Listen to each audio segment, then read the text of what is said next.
cake o dessert na ito ay rated SPG. Sarap puwera gigil! Kaya patnubay ng nakatatanda ay kailangan. Di tulad ng karaniwang cake, ang topping kasi nitong icing sweet pero medyo bastos tingnan. Tila tumpok ng malago at buhol-buhol na buhok down under. Papasabayan sa mapanuring panlasa ng MTRCB o Movie and Television Review and Classification Board.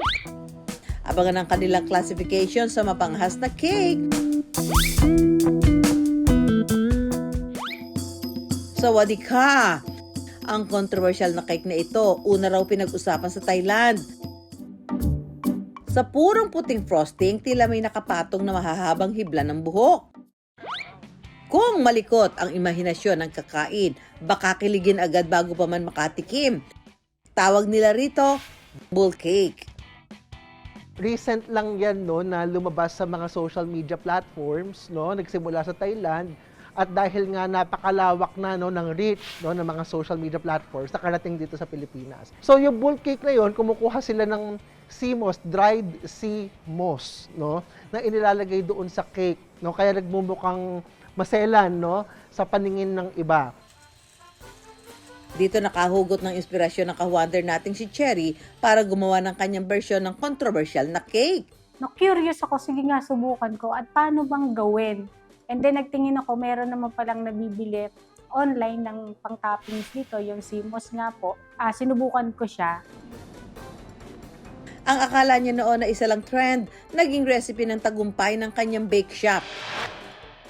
Yung mga middle namin, mga 19, 20. Pero yung pinaka-peak namin naabutan dito, mga inaabot siya ng 30 plus per day. Pero ang bull cake ni Cherry, bahagyang may mali siya man ng hitsura. Rated Pinoy na Pinoy daw ang lasa. Ito bang gagawin namin ni Chef Cherry ay yung trending daw na cake sa Thailand. Ang tawag nila ay vol-vol cake, di ba? Vol-vol cake, ha? Pero sa atin, bull cake. Huwag mo duming isip, di ba? Oo, pero syempre, nilagyan ng twist ni Chef Cherry.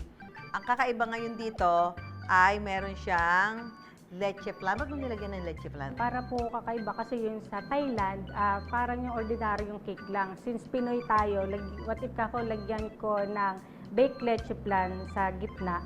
And then, nung tinikman namin ay talagang panalo yung lasa niya. Anyway, so mag-assemble kami ni Chef Cherry ng bull de leche dahil meron siyang leche flan.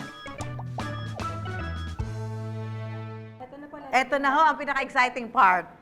Ang paglalagay ng bull. Di ba? Paglalagay na, anong CMOS po. CMOS. Sa Tagalog, ano siya? Ay, bull.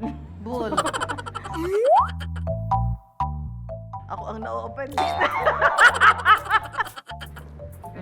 Para mapantay-pantay natin. Grabe! Pwede ba talagang ganito yan? Edible. Medyo matagal lang matunaw. Pero nakakain ho siya. Lahat siya ay edible. Ayan. So, tapos na yung ating bull de leche cake. Looks can be deceiving, pero sa lasa, di lang for adults only. Masarap. Minus the buhok-buhok. Pero yung lasa ng cake masarap. Kasi hindi siya masyadong sweet. Hindi siya overpowering yung tamis niya. So, hindi nakakaumay. Basta tip ko lang, yung lasa ng mismong cake ang husgahan. Pambihirang cake, pero masarap. Ang dessert na nagpapataas ng kilay ng iba dahil sa pang-SPG na hitsura, bago pa man nagpasipa ng blood sugar nila, may rating na rin galing mismo sa MTRCB.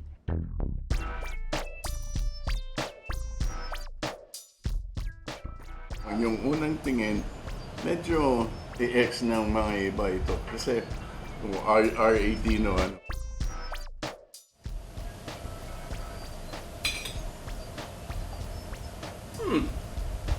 Masarap ang cake. I have to give it at least a VG. Very good. For general patronage ang bull cake, ang haba ng hair mo, Cherry. Nakalulungkot man pero tila kumakaunti na raw ang magbabalot sa pateros. Paniwala pa naman ng marami, pampalakas daw ng tuhod ang balot. lalo na sa laban sa magdamagan. Pero bukod sa balut, may nahuhugot din daw na extra energy sa itlogan o matres ng itik na tinatawag ding bahay guya. Nakilala naman tago ang kan sa Cebu. Yung bahay guya ng itik, no, o ng pato, ano yan, kinikilala number 1, aphrodisiac, at kinikilala din na nakakapag-restore ng yang o init sa katawan para lumakas ulit ang tao. Sa kainan sa Pateros pa rin, kabilang sa inihahaing mga putahing itik, ang limited edition na adobong itlugan o matres ng itik. Masarap yung adobong itlugan ko.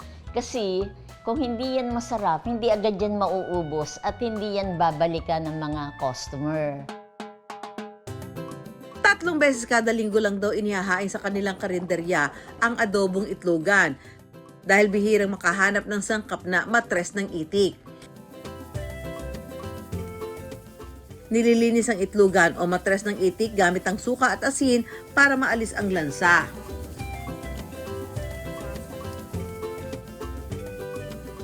Pakukuluan para lumambot. Kailangan po siya ng maraming bawang. Saka igigisa sa bawang. Ito yung matres ng itik. Sasama na natin yung balunan.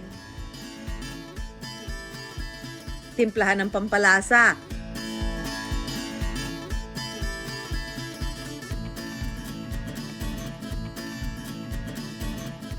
Ganoon lang kasimple at luto na ang adobong itlogan na 100 pesos kada order. Pag kinakain po namin yung itlog, talagang masarap po, malasa. Talagang mas masarap siya sa ordinaryong itlog na niluluto sa bahay. Bago matikman ang limited edition na sarap ng adobong itlogan, kailangan hands-on daw sa kapaan ang mag-iitik na si Kapitan Totoy. Alam namin yung may itlog at wala. Kasi lalo na pagka naglulugon siya, wala talaga siyang itlog. Pero yung magandang bihis niya, nangingitlog, yan, may itlog yun. Pwede nga pa sa tingin na alam namin, may itlog at wala.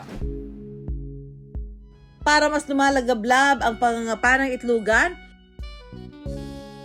makaka-eksena ni Kapitan ang dating sexy star na si Azzy Acosta na oozing with sex appeal. Nakilala siya sa mga daring roles sa pelikula at ngayon napapanood sa The Master Cutter. Uy, may itikan mga ka-wonder. Tara. Masusubok ngayon ang husay ni Azzy sa paghuli at pagkapa. Kailangan piliin ang mga itik na may laman pa ang itlogan. Pero bago ka pang mga pa, Azzy, manghuhuli ka muna ng itik. Tulungan niyo po ako manghuli Ay mga itik, ready na ba kayo maging ulam?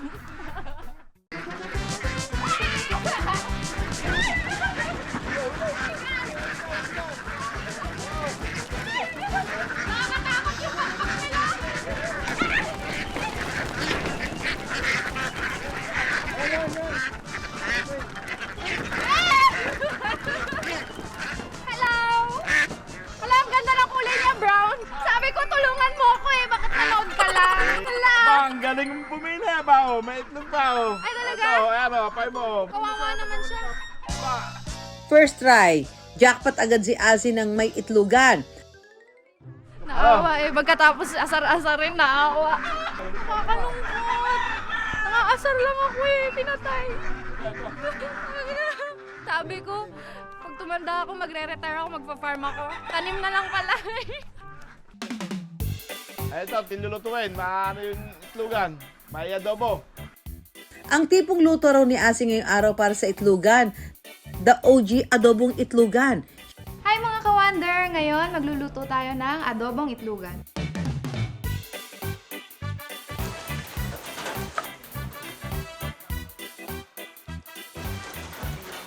First time ko kasi magluto ng ganito na mabilis siya, matagal siyang maluto na karne or... Kaya natin nilagay sa tubig para yung itlog hindi siya Oo, mabasa. hindi mabasa. Luto agad. Maya-maya, pag nabuo na yung itlog, lalagyan natin yung suka.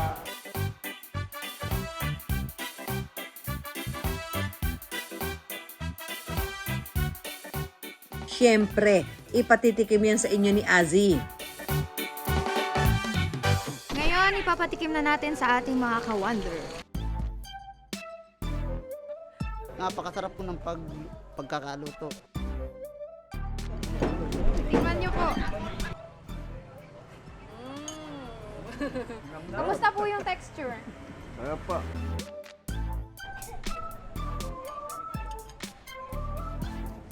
Sarap. Hindi naman siya malansa, masarap naman.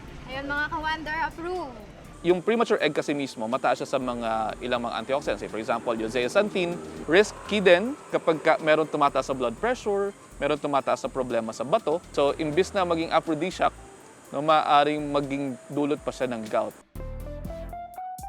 Kaya mapang-akit man ang sarap ng itlugan o matres ng itik, hinay-hinay lang at always enjoy in moderation.